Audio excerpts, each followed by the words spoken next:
Good morning everyone. So we are back on our chapter जो हमने कल पढ़ा था नोटिंग। ठीक है, उसका आज हम इंपॉर्टेंट पॉइंट्स के बारे में डिस्कस करेंगे। ठीक है, this is just basically revision of the chapter, क्योंकि कल हम इसको डिटेल में पढ़ चुके हैं। ठीक है, तो नोट एग्जैक्टली होता क्या है? नोट जो होती है दे आर बेसिकली रिमार्क्स जो कि रिकॉर्डेड होते हैं कहाँ पर? आपकी फाइल के ऊपर। ठीक है, ताकि आप उस चीज़ को किसी भी केस को जो है डिस्पोज ऑफ कर सके। ठीक है, आपको नोट जो है वो प्रिसाइज बनाना होता है।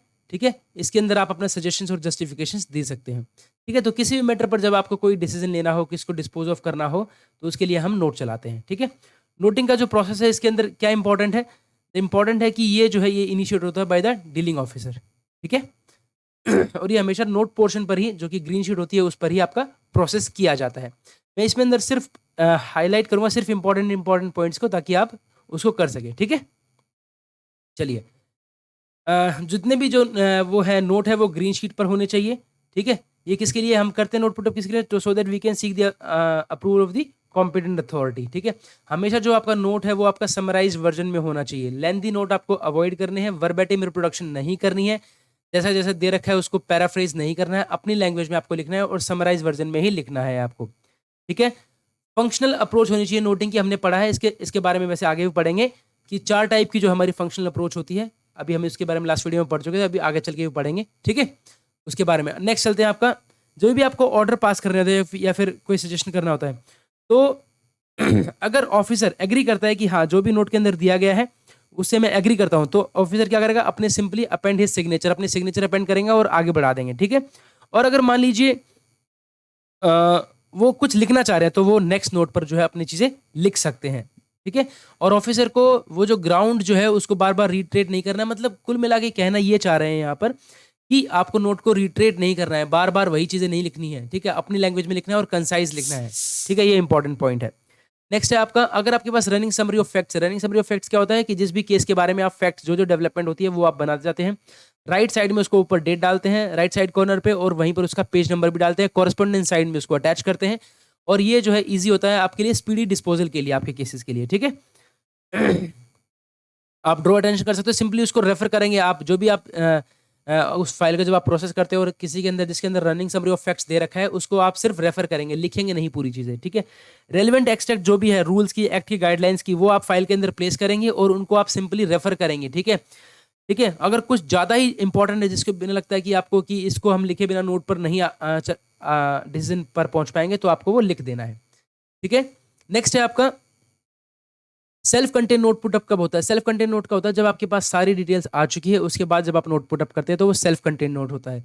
और ये सेल्फ कंटेन नोट दो जगह पुटअप होता है। एक, जब भी आप किसी मिनिस्ट्री या सेक्रेटरी को फाइल पुटअप करते हैं तो उस केस में सेल्फ कंटेन नोट पुटअप होता है। ठीक है, या फिर अपने ऑफिसर, सीनियर ऑफिसर को जब आप पुटअप करते हैं, जब आपके पास सारी डिटेल्स आ रखी होती हैं, तब भी आप सेल्फ कंटेन नोट पुटअप करते हैं। ठीक है, नेक्स्ट है किसी दूसरे डिपार्टमेंट को। एक तो ये हो गया, एक कब जब भी आप किसी दूसरे डिपार्टमेंट को कोई फाइल भेज रहे हैं, तो उस केस में भी आप सेल्फ कंटेन नोट बनाते हैं। दूसरे डिपार्टमेंट से आपको कोई कन्फ्रेंस लेना है, कोई ओपिनियन लेना है उस केस में, और उस फाइल को कौन फॉरवर्ड करेगा? वहां पर उनके जॉइंट सेक्रेटरी, मतलब आपकी डिपार्टमेंट के जो जॉइंट सेक्रेटरी, कम से कम जॉइंट सेक्रेटरी लेवल होना चाहिए, वही आप दूसरे डिपार्टमेंट को भेज सकते हैं। ठीक है, नेक्स्ट है आपका सेक्शनल नोट्स। अगर मान लीजिए आपके पास बहुत सारे मेजर पॉइंट्स, एक पीयूसी आ गई आपके पास जिसके अंदर बहुत सारे मेजर पॉइंट्स हैं और उसके अंदर आपको डिटेल एग्जामिनेशन करने की जरूरत है, तो आप क्या करेंगे? उसको सेक्शनल नोट्स में डिवाइड कर देंगे। कुछ पॉइंट्स जो आपके पास है उनको आप पुटअप करेंगे। मेन का जो उनका मेन जो फोल्डर है ना, जिसके अंदर वो 10 के 10 पॉइंट्स है, वो आप एक अलग फोल्डर में लगा के उसको नीचे रख देंगे। ठीक है, और जो जो आपके पास है, जो आप पुटअप कर रहे हैं, उनको आप ऊपर वाले नोट पे लिख देंगे। That is called section note. मतलब कि उसको उस पूरे उसको सेक्शन के अंदर बांट देना। ठीक है, ये दोबारा पढ़ूंगा, दिस इज क्वाइट इंपॉर्टेंट, कि जब भी एक पेपर आपके अंदर कंसिडरेशन के लिए आता है तो सेवरल मेजर पॉइंट्स हैं जिसके अंदर, ठीक है, जिसके अंदर आपको डिटेल एग्जामिनेशन चाहिए, उसके लिए क्या करेंगे आप? ईच पॉइंट और group of related points will be noted upon separately in section notes. अलग अलग पॉइंट्स में आप सेक्शन नोट्स को रखेंगे। Such notes will each begin with the list of major points. वो कैसे शुरू होंगे? उसके अंदर सबसे पहले आप मेजर पॉइंट्स को रखेंगे ऊपर। ठीक है, dealt with therein and place below the main note, और फिर उसको आप जो है मेन नोट के नीचे रख देंगे एक सेपरेट फोल्डर में। ठीक है, अगर मान लीजिए कोई एपरेंट एरर, कोई इनकरेक्ट स्टेटमेंट आ गई, तो उसको आपको पॉइंट करना है, तो उसके लिए क्या करना पड़ेगा आपको? कर्टियस लैंग्वेज भी यूज करनी है आपको। ये तो इट्स प्रीटी ऑब्वियस कि कर्टियस लैंग्वेज में यूज करना है आपको। जब भी कैबिनेट या कैबिनेट कमेटी या फिर ग्रुप ऑफ मिनिस्टर्स के पास कोई भी नोट आप भेजते हैं, या constitution of high level commission या कमिटी, तो उसके लिए एक प्रिस्क्राइब फॉर्मेट है जो कि कैप्सैक ने दे रखा है, वही फॉलो होगा। ब्लू और ब्लैक बैंक ऑफिसर और ऑफिसर्स दोनों यूज कर सकते हैं, that mean staff and officers दोनों यूज कर सकते हैं। ठीक है, नोट जो है वो सीरियल नंबर पैराग्राफ होगा उसके। ठीक है, पैराग्राफ के जो है मे हैव ब्रीफ टाइटल्स, उसके अंदर छोटे छोटे टाइटल्स भी आप दे सकते हैं। ठीक है, स्ट्रक्चर जो है प्रॉब्लम सॉल्विंग का वो आपको किस तरीके से करेंगे, फंक्शनल अप्रोच जो है उसको फॉलो करेंगे, अभी हम जिसके बारे में पढ़ेंगे नेक्स्ट। ब्रीफ टाइटल्स आप दे सकते हो, दिस इज क्वाइट इंपॉर्टेंट। ये आप नेक्स्ट अपने जो है जब भी आप कोई डिटेल नोट बनाते हैं पॉलिसी से रिलेटेड, प्रॉब्लम सॉल्विंग से रिलेटेड, तो उसके अंदर आप जो है ब्रीफ टाइटल्स दे सकते हैं। ठीक है, नेक्स्ट है आपका हैंड रिटन नोट्स को अवॉइड करना है।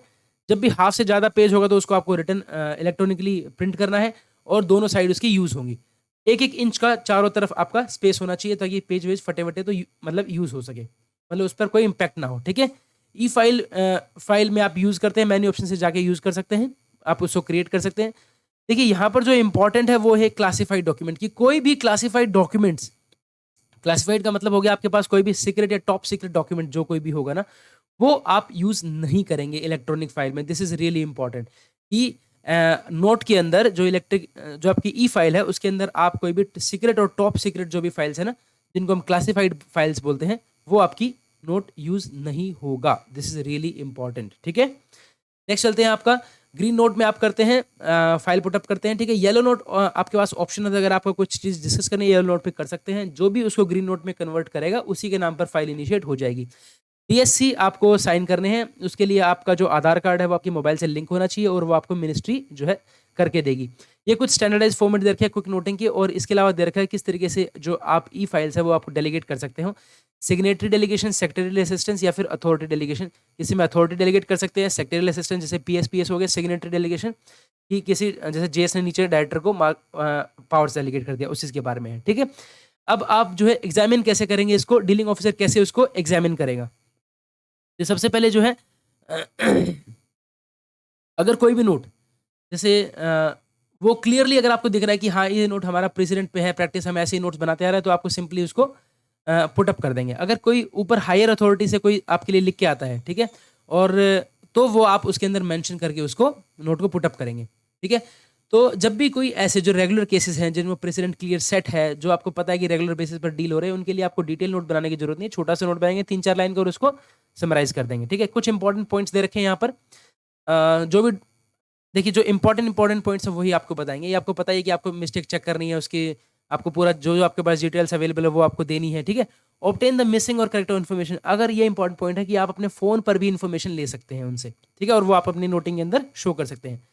कुछ इन्फॉर्मेशन देखिए, मैं ज़्यादा पॉइंट्स पर जो इरेलीवेंट से पॉइंट है, जो मतलब ऑब्वियस पॉइंट है, उन पर फोकस नहीं कर रहे हैं। जो इंपॉर्टेंट पॉइंट है सिर्फ उन्हीं पर चल रहे हैं। ठीक है, ओके, प्रिपेयर अ बेस्ड हाँ, देखिए कुछ ऐसे केसेस होते हैं जिस पर आपके लिए स्टैंडर्ड प्रोसेस शीट आपको बनानी होती है, जो जो कि आपके एसओ बनाते हैं with the help of ASO.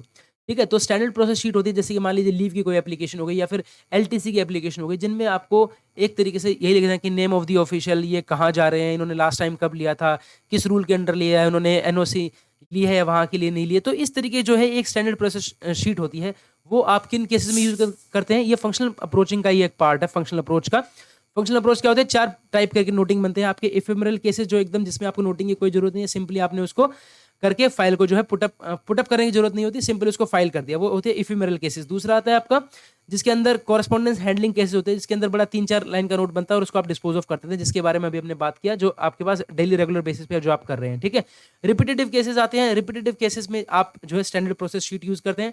Then आता है प्रॉब्लम सॉल्विंग केसेस, उसके अंदर आपको डिटेल नोट लिखना होता है। एंड देन आता है पॉलिसी प्लानिंग केस, जिसके अंदर आपको डिटेल नोट के साथ साथ आपको क्या उसकी इंप्लीकेशंस होगी, क्या उसका एक्सपेक्टेड आउटकम होगा, वो सब कुछ देना होता है। ठीक है, तो ये फंक्शनल अप्रोच है नोटिंग की।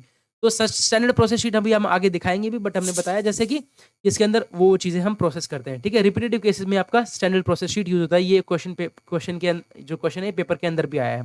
ठीक है, नेक्स्ट आपका state the issues of consider for bring out clearly points. तो जो भी आपको वही पॉइंट्स देने हैं जो आप चाहते हैं कि उसको कि ये कंसिडरेशन के लिए पुटअप है, इस तरीके से, राइट। और फिर है आपका नेक्स्ट है आपको अटेंशन ड्रॉ उन चीज़ पर करनी है कि जो भी रूल्स के अंदर ही या किस तरीके से हमारे रूल्स के अंदर ही फॉलो करता है। ठीक है, प्रेसिडेंट होगा तो उसको भी बताना है, सबसे पहले रूल आएगा उसके बाद प्रेसिडेंट आता है। ठीक है, ये इंपॉर्टेंट है नोटिंग पॉइंट ऑफ व्यू से। जब आप नोटिंग बनाएंगे तो उसके अंदर पहले इस तरीके से आपको, हालांकि ये दे रखा है पूरा आपको आगे कि कैसे कैसे नोटिंग बनाएंगे, बट दिस इज इंपॉर्टेंट कि पहले रूल आएगा, पहले आप उसके बारे में लिखेंगे, उसका क्या ग्राउंड्स है वो लिखेंगे, फिर उसके बाद रूल्स लिखेंगे, फिर उसका प्रेसिडेंट लिखेंगे, इस तरीके से कर करके इसको कंटिन्यू करेंगे, ठीक है। ओके, नेक्स्ट है आपका, ये नेक्स्ट आपका कोर्स ऑफ एक्शन क्या है, आपको with justification alternative course of action भी बताना है उसका, और अगर ज़्यादा है तो आप जिसका अप्रूवल चाहते हैं उसके बारे में आपको लिखना है, क्लियरली लिखना है आपको। लास्ट में आपको डेलीगेशन ऑफ पावर देनी है कि ये इस डेलीगेशन ऑफ पावर के अंडर में आप फाइल जो है किसको भेज रहे हैं, सेक्रेटरी को भेज रहे हैं, जॉइंट सेक्रेटरी को भेज रहे हैं, एचओडी को भेज रहे हैं, किसको भेज रहे हैं। फुल सिग्नेचर करेंगे अपने, राइट, और डेट का जो फॉर्मेट होगा वो इस तरह से होगा, लेफ्ट साइड में आप साइन करेंगे, ठीक है। स्पेस जो है नोट लेस देन 1/4, अगर आप फाइल को भी सेक्रेटरी या मिनिस्टर को भेज रहे हैं तो अगर आपका इतना बड़ा नोट है उससे तो उसका 1/4 पार्ट जो है, ठीक है। ऐसा नहीं होगी आपने नोट यहाँ तक लिख दिया और यहाँ आपने साइन कर दिया, दिस इज रॉन्ग। अगर सेक्रेटरी वगैरह के पास भेज रहे हैं तो फाइल आपका लास्ट में यहीं तक पुटअप होगा, यहीं तक लिखा जाएगा। अगर इससे ज़्यादा जा रहा है तो आप क्या करेंगे, स्पेसिंग करके नोट को इसमें कर लेंगे और नेक्स्ट पेज पर उसको टर्न कर देंगे, ठीक है, इस तरीके से। तो कम से कम 1/4 का होना चाहिए, दिस इज इंपॉर्टेंट। नेक्स्ट है एग्जामिनेशन, आप एसओ किस तरीके से उसको एग्जामिन करेंगे, चेक करेंगे कि जो उन्होंने फंक्शनल अप्रोच जो है उसको उन्होंने अडॉप्ट किया है नहीं किया है। स्टैंडर्ड प्रोसेस शीट की जरूरत तो नहीं, अगर है तो उस पर करेंगे। अगर आप सेक्शन ऑफिसर कहते हैं कि नहीं रेलिवेंट है, सब कुछ ठीक से लिखा हुआ है, तो सिंपली साइन करेंगे राइट साइड पे। एसओ जो साइन करेंगे वो राइट साइड पे करेंगे, एएसओ जो करते हैं वो लेफ्ट साइड में करते हैं, ठीक है। डेट का फॉर्मेट यही रहेगा और लास्ट में रबर स्टैंप जो है वो लगाएंगे। रबर स्टैंप हालांकि थोड़ा फॉलो कम हो रही है कुछ डिपार्टमेंट्स में, तो यस फॉलो करनी है। डिपार्टमेंट एग्जाम के पॉइंट ऑफ व्यू से दिस इज इंपॉर्टेंट कि रबर स्टैंप आपको करनी है, ठीक है। नेक्स्ट है examination by branch officer. Branch officer होते हैं आपके यूएस अंडर सेक्रेटरी होते हैं, डिवीजन इंचार्ज होते हैं आपके डीएसओ डायरेक्टर होते हैं, विंग इंचार्ज आपके जीएस होते हैं, ठीक है। तो अगर वो कोई भी आपसे कोई भी फाइल के बारे में कोई भी नया या कॉम्प्लेक्स कोई मैटर आता है और उससे उसके बारे में आपसे डिस्कस करते हैं तो वो बन जाता है discuss note. This is important कि कोई भी यूएस डीएस डायरेक्टर या जेएस या फिर कोई भी सीनियर ऑफिसर अगर आपसे कोई भी न्यू और कॉम्प्लेक्स मैटर के बारे में डिस्कस करके आपको पुटअप करने के लिए बोलते हैं, that becomes a discuss note. ये इंपॉर्टेंट पॉइंट है और ये एग्जाम में भी आया हुआ है, ठीक है, right. So for dealing with such problem solving cases आपको क्या करना है, डिस्कस नोट चलाना है, ठीक है। आप एज अ ड्राफ्ट करेंगे, सीनियर ऑफिसर को दिखाएंगे, जब वो उसको यस कर देंगे तब आपको क्लियरली उसको फेयर पुटअप करना है। और ये आप जब नोट पुटअप करते हैं तो आप बोलेंगे कि this is a discuss note, आप उसको बताएंगे, ठीक है। वो रीजन होना, उसको रीजन नोट होना चाहिए, ऐसा नहीं कि कुछ भी मतलब विदाउट रीजन विदाउट पॉलिसी से डिविएट हो रहा है, नो। आप उसके अंदर पूरा एक्ट रेलिवेंट कि हाँ इस रूल्स के अकॉर्डिंग ऐसे ऐसे है पूरा लिखेंगे, उसके अंदर जो भी प्रेसिडेंट होगा वो लिखेंगे इसके अंदर, ठीक है। लेवल ऑफ डिस्पोजल आपने बताया कि अगर आप एग्जामिनेशन विद इन डिपार्टमेंट कर रहे हैं तो आपने जैसे इंटर मिनिस्ट्रियल आपने कंसल्टेशन लेनी तो उनके पास भेज देंगे, सबमिशन करेंगे कंप्यूटर अथॉरिटी के पास। कंप्यूटर अथॉरिटी का अप्रूवल ऑब्टेन करने के बाद आप डिसीजन जो भी पार्टी है उसको भेज देंगे, ठीक है। नेक्स्ट आता है डीलिंग ऑफिसर किस तरीके से उस पर एक्शन लेंगे। तो क्या होता है, सुटेबल इंस्ट्रक्शंस जो है इशूड कर रखी है डिपार्टमेंट ने। हर एक डिपार्टमेंट बताता है कि आपकी हायरार्की क्या है, ठीक है। आप क्लासिफाइड फाइल्स जो है किस किस तरीके से पुटअप होंगे। देखिए ये इंपॉर्टेंट है कि जो भी क्लासिफाइड फाइल्स डील्स करते हैं, जैसे सीक्रेट और टॉप सीक्रेट फाइल्स को जो डील करते हैं, उनका जो नाम है, नेम डेजिग्नेशन वगैरह, वो इंटरनेट अपनी जो वेबसाइट होती है डिपार्टमेंट की उस पर नहीं आता है। जो भी अनक्लासिफाइड डील्स करते हैं उनका नाम, मोबाइल नंबर, सब कुछ आपको देना होता है, ठीक है। ये दे रखा है आपका नाम, टेलीफोन नंबर, ईमेल आईडी वगैरह उन ऑफिसर्स की आपको वेबसाइट पर देनी होती है, ठीक है। हर एक डिपार्टमेंट जो है सुटेबल इंस्ट्रक्शंस इशू करेंगे। चैनल ऑफ सबमिशन क्या होगा आपकी फाइल्स का for each category of cases except the जो क्लासिफाइड फाइल्स होते हैं उनके रिगार्डिंग, ठीक है। नेक्स्ट है आपका इसमें एक इंपॉर्टेंट पॉइंट है यहाँ पर कि जो ये 4 से ज़्यादा आपका सबमिशन नहीं होना चाहिए, जो चैनल ऑफ सबमिशन आपका वो 4 से ज़्यादा नहीं होना चाहिए, ठीक है। इसके अलावा जो भी इंस्ट्रक्शंस जो आपने दे रखी है डिपार्टमेंट की वेबसाइट के ऊपर, वो आपको कम से कम 3 साल में एक बार, this is important, once in 3 years आपको वो चेक करनी है उसको, ठीक है। नेक्स्ट है आपका 4 से ज़्यादा आपका सबमिशन नहीं होना चाहिए। इन केस अगर आप फाइल्स जो है मिनिस्टर को सबमिट करवा रहे हैं तो ये इंपॉर्टेंट है कि मिनिस्टर को फाइल जब भी आप सबमिट करेंगे then it has to initiate by the deputy secretary और बाय डायरेक्टर। उसके लिए आप सेक्शन ऑफिसर, ब्रांच ऑफिसर जो है आपको जो भी रिक्वायर्ड असिस्टेंस होगी वो आप हेल्प करेंगे उनकी, ठीक है। क्रॉस कटिंग इश्यूज अगर मान लिया जाता है, ऐसे आते हैं कि जैसे मान लीजिए आपके ही डिपार्टमेंट में डिफरेंट सेक्शन से अगर कुछ डील करना होता है तो सेक्रेटरी कंसर्न जो भी उस डिपार्टमेंट की है वो आपको एक इंटर डिसिप्लिनरी टीम्स बनाते हैं कि ठीक है इस फाइल से रिलेटेड, इस इशू से रिलेटेड कुछ भी आएगा तो ये जो चैनल ऑफ सबमिशन है वो ये होगा, यानी कि इस सेक्शन से जाएगा, फिर यहाँ से जाएगा, इस सेक्शन से यहाँ जाएगा, फिर यहाँ जाएगा, फिर कंप्यूटर अथॉरिटी अप्रूव कर देगी, लाइक दिस, ठीक है। तो वो आपके सेक्रेटरी जो है बना सकते हैं उसको, ठीक है। सेक्रेटरी बना सकते हैं, इंपॉर्टेंट दिस इज सेक्रेटरी बना सकते हैं, क्वेश्चन में आ जाएगा एचओडी लिख देंगे, कुछ भी लिख देंगे वहाँ पे, ठीक है। अपॉइंटमेंट अथॉरिटी लिख देंगे, कुछ भी लिख देंगे, नो इट इज सेक्रेटरी, ठीक है। नेक्स्ट है आपका जब भी लेवल जंप करते हैं आप, तो लेवल जंप करेंगे जब आप फाइल को इनिशिएट करके भेज रहे हैं तो उस टाइम पर आप लेवल जंप कर सकते हैं, बट व्हेन फाइल रिटर्न्स तो आपका हर एक लेवल जो भी आपने जंप किया है उनसे थ्रू होकर ही आएगी। वो इसलिए आती है ताकि अगर if they want to put in something तो वो जो है उस फाइल को रिकंसिडरेशन के लिए पुटअप कर सकते हैं। ठीक है। नेक्स्ट आपका डेविएशन, अगर नॉर्मल प्रोसीजर से कोई भी डेविएशन होगा तो आपको रिटर्न में जस्टिफाई करना पड़ेगा। किसको? आपकी जो भी अप्रूविंग अथॉरिटी है, जो भी डिसीजन मेकिंग अथॉरिटी है, उसको लिखना पड़ेगा कि हम इसलिए डिवेट कर रहे हैं। रनिंग समरी ऑफ फैक्ट्स बताया कि जो बड़े केसेस होते हैं, ठीक है, पॉलिसी से रिलेटेड या फिर कोई भी फ्रेम आप नई पॉलिसी बना रहे हो, कोर्ट केसेस वगैरह है, एक्ट से रिलेटेड कोई भी पॉलिसी, उन केस में हम रनिंग समरी ऑफ फैक्ट्स बनाते हैं। इसके अंदर क्या करते हैं कि जैसे जैसे एडवांसमेंट होती है उस केस के बारे में, वैसे वैसे आप एक सिंपल एक A4 साइज का पेपर लिए, उसके अंदर लिख लीजिए कि क्या क्या डेवलपमेंट हो गया है। इसको कॉरेस्पॉन्डेंस साइड में हम फाइल करते हैं, विद डेट जो है ऊपर राइट साइड में आप लिख लेते हैं इसको। ठीक है। तो ये रनिंग समरी ऑफ फैक्ट्स क्या होता है, ये इंपॉर्टेंट होता है कि कोई भी जो बड़ा केस है उसके लिए आपको पूरी फाइल जो है चेक करने की जरूरत नहीं पड़ती। सिंपली आप इस पेज को देख के आप जो है पूरा केस समझ जाते हैं और उसको आप आगे बढ़ा सकते हैं। ठीक है।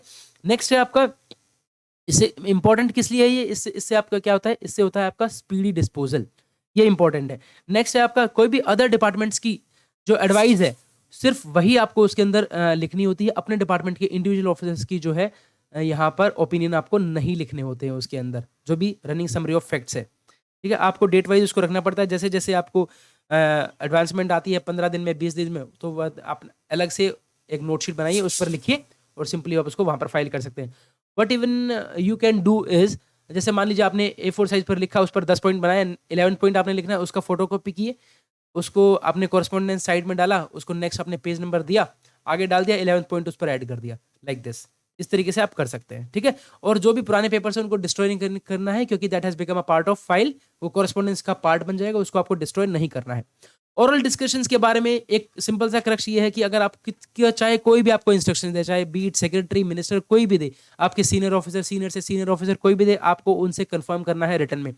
यहाँ पर बोलते हैं कोई भी पॉइंट ऑफ डिस्कशन, अगर मान लीजिए किसी डिस्कशन कहीं पर भी होता है, किसी भी पॉइंट पर आप इमर्ज होकर आते हैं, तो आपको वो कंफर्म करना है बाय द ऑफिसर्स इटसेल्फ। ठीक है। जो जिसका भी है, किसी मीटिंग में जा रहे हैं, you have to got it confirm by those, जिसने भी ये दिया है उस पर आपको डिसीजन के लिए आपको कंफर्म लेना है। किसी सीनियर ऑफिसर का आया था, मान लीजिए आपके सीनियर से सीनियर ऑफिसर का आया है, you have to get it confirmed by them. ठीक है, कि सर आप इसने इस तरीके से बोला है, क्या ये ठीक है? ठीक है, तो you have to confirm by them. Telephonic या सोशल मीडिया प्लेटफॉर्म पर या फिर जो SMS पर कोई आपको मान लीजिए कोई भी आ गया, ओरल इंस्ट्रक्शंस आ गई, आपको फॉलो करनी है, यस, बट आपको राइटिंग में वो उन ऑफिसर्स को भी पता है कि जो मैंने इंस्ट्रक्शंस बोली है that has to go through go in writing only. तो जो उनके PS हैं, जो PPS हैं, वो जो है ऑटोमेटिकली आपके पास वो चीज़ें भेजते हैं। नहीं मान लीजिए भेज पाते हैं किसी रीजन से, तो आपको उनसे कंफर्मेशन लेनी है राइटिंग में। ठीक है, this is important.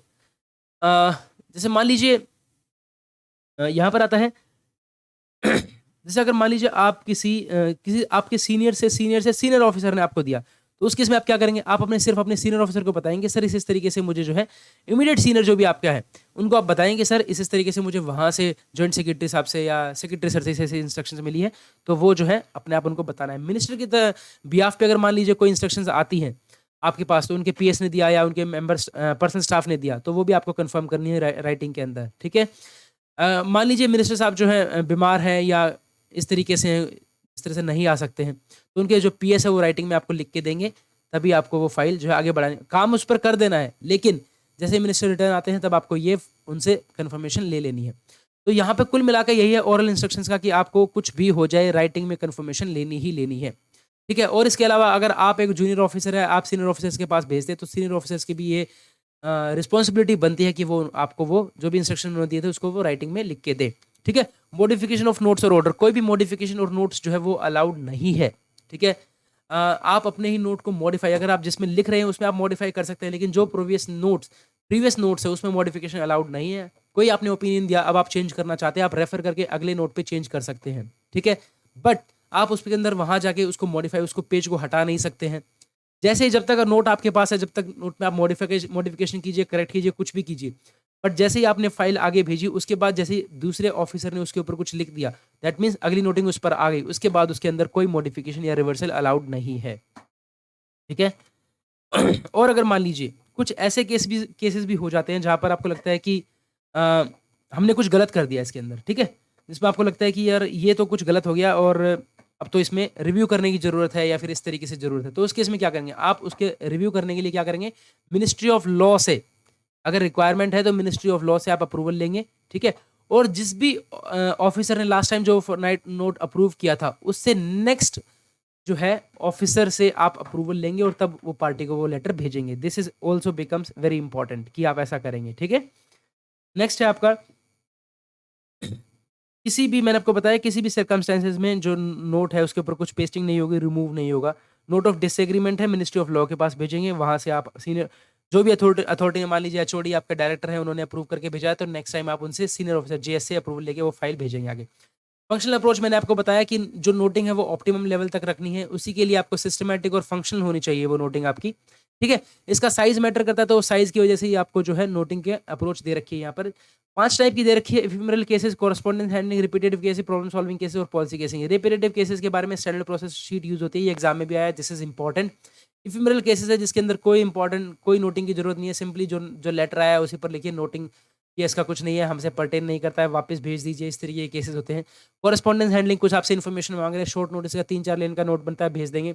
Repetitive cases के स्टैंडर्ड प्रोसेस नोट जो कि आपके एसओ बनाएंगे with the help of ASO. Problem solving cases detail और स्ट्रक्चर्ड नोट बनता है इसके अंदर। स्ट्रक्चर्ड का मतलब है कि एकदम आपको पूरा लिखना है कि किस तरीके से ये प्रॉब्लम है, कैसे ये प्रॉब्लम अराइज हुई है, इस प्रॉब्लम के अराइज होने के कारण क्या क्या है, हमारा रूल्स क्या कहते हैं, इसके सॉल्यूशंस क्या क्या हैं, हमारा प्रेसिडेंट है या नहीं कोई, इसके कॉन्सिक्वेंसेस क्या होंगे, इंटर डिपार्टमेंटल कंसल्टेशन की जरूरत है या नहीं, लाइक दिस।